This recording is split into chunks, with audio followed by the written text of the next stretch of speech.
Da si može to prebaciti tu. Ne bi tako kočen. Ne bi tako kočen. Pozdrav svima i dobrodošli u ETV i Dražesno s Draganom. Ja sam danas u Exotic baru, novo otvorenom kafiću mladog Žana Mihalića, 20-godišnjaka koji je odlučio otvoriti svoj kafić. U biti, Žan, bok za početak. Bok. Rekli si mi malo prije da si s 18 godina već htio otvoriti kafić, ali nije bilo para. Da, nije ih bilo i stoga sam otišao u Njemačku godinu dana i evo me nazad.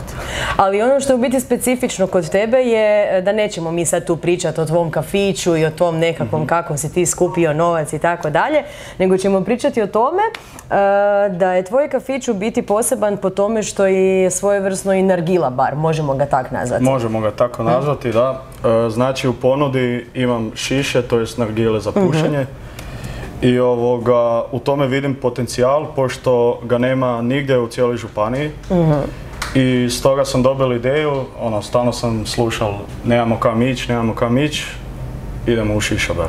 Ok, mi smo danas došli k tebi da ti nama pokažeš kako se to u biti sve slaže, da nas malo provedeš kroz čitav proces, a onda dok to budeš slagao ćemo se malo i razgovarati. Pa u biti što je najbitnije za napraviti dobru nargilu? Znači hladna voda, pošto topla voda nije dosta dobra za količinu pare i to. Što je hladnija, bolje paše i za pušenje i više se dimi. Ja tu imam mjericu i sad pomoću toga imam određenu količinu vode koja ide. I sad ćeš ju naliti? I sad, da, naravno to. Danas smo izabrali, čini mi se, okus lubenica. Da nam radiš. Lubenica. Ok, sad si nam to složio i dok nam dalje budeš u biti pokazivao kako se radi nargila, mene zanima u biti da mi istovremeno ispričaš kako si se uopće u biti gdje susreo prvi put s nargilom. Znači, susreo sam se u Sarajevu dok sam bio na izletu i ekipa, pušili smo, bilo mi je dosta zanimljivo i onda sam si kupio jednu u Njemačkoj i tak mi je postalo hobi. Ok, i sad ih imaš koliko? 16 ih imam za kafić izloženo, a još imam doma nekih 5-6 komada. Ok, dakle ovo je i ljubav i hobi svakako.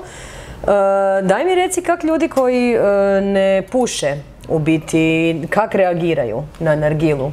Je li im fino, je li im odbojno? Većina ljudi misli da je to, ne znam, neka vrsta droge ili nešto. A to je zapravo duhan sa okusom, ima to nikotina, ali manje je štetnije nego tipa cigarete. Pošto nema onih ostalih kad se baš puši, nego je ovo vodena para i tak dolazi nikotin. Znači ovak. Imam tu vagicu. Dobro, tu tajnu nam ne moraš reći koliko grama staviš, ali u biti spojio si sad nargilu i sad sljedeći korak je taj duhan. Da. Koji u biti, daj molim te, pokaži tam našoj kameri kako taj duhan izgleda na tanjuriću. Dakle, nije suhi duhan. To je ljepljivo. Da je suho onda bi peklo dok bi se pušilo, ovak dok je ljepljivo, kako ovaj ugljen to zagrijava, automatski se topi. Znači, to se može odmah staviti, a bolje ovak, onda je bolje i protok zraka. Ok. Dok ti to lijepo tako unutra stavljaš polako, daj mi reci u ovih par dana kak su ljudi, kak su Koprivničanci prihvatili tvoj bar, dolazili, jesu li zainteresirani, pušeli? Jesu, da, čak i više nego što sam očekivao. Dobro.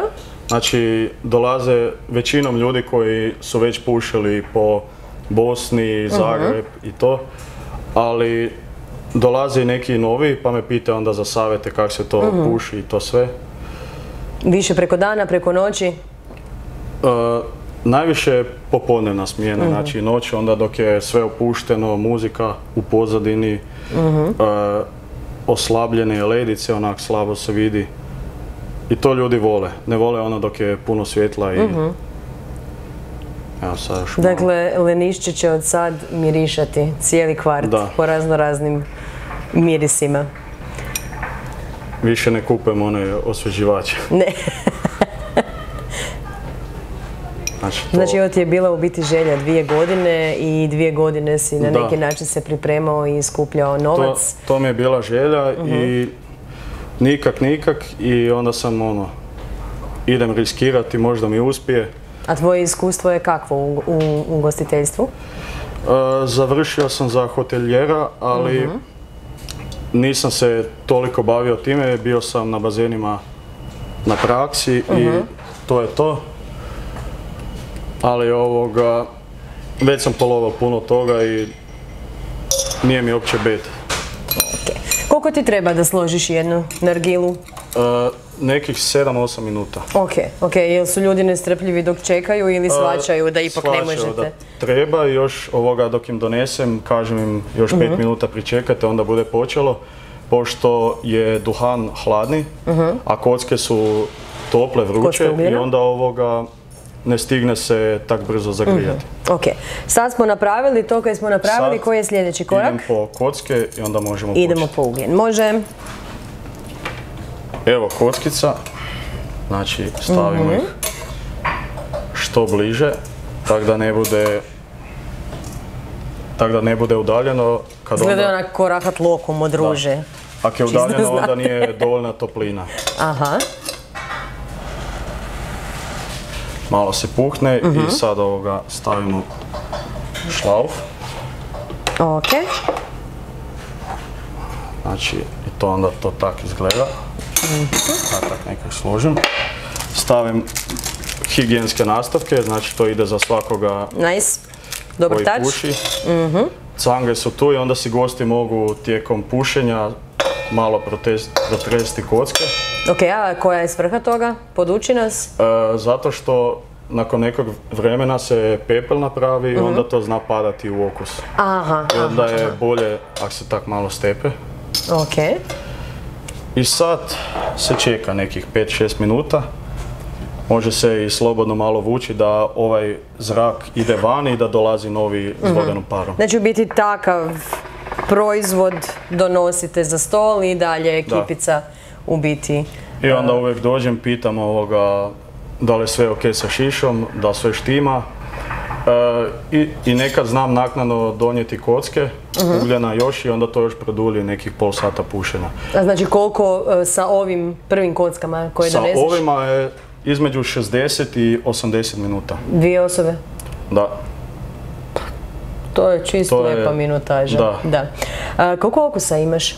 Sada imam 5 okusa, ali znači 2 su obični, mislim lubenica, gumeni bomboni i 3 imam miksa, znači voćni miks, šumsko voće i tropsko voće. I to je u biti ono koji si na početku spomenuo, da ljudi imaju predrasude i da misle da je to nekakva droga i tako dalje, a u biti ovo je sve onak gumeni bomboni, pa ko ne bi htio imati okus gumenih bombona u ustima. Ljepši okus nego cigareta. Da, i sada smo mi, nas dvoje kao pravi gosti, ovih 5-6 minuta dok se gore ugljen zagrijavao bi malo... Znači 6 minuta. Bi malo puhali ili vlekli? Da potaknemo... Vlekli bi da potaknemo i vlekli bi da pušimo. Ok, ali sad je vrijeme da onak zapravo vučemo i pušimo, ok, ne? Evo sad možemo. Znači... Ajde. Ne osjetite ovaj miris lubenice, ali ja ga itekako osjetim. I sad ovo tvoje vadim. Zamijeni se. Okidoki. Tako stavljam. Higijenski... Usisnik. Higijenski usisnik sam stavila i sad ću usisati. Da.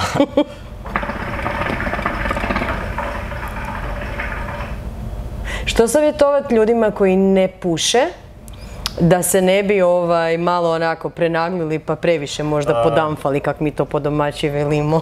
Znači, obavezno je da ako neko nije naučen na pušenje, da nešto jede i da ne pije puno, pošto nikotin ga onda još jače lupi. Aha, ok.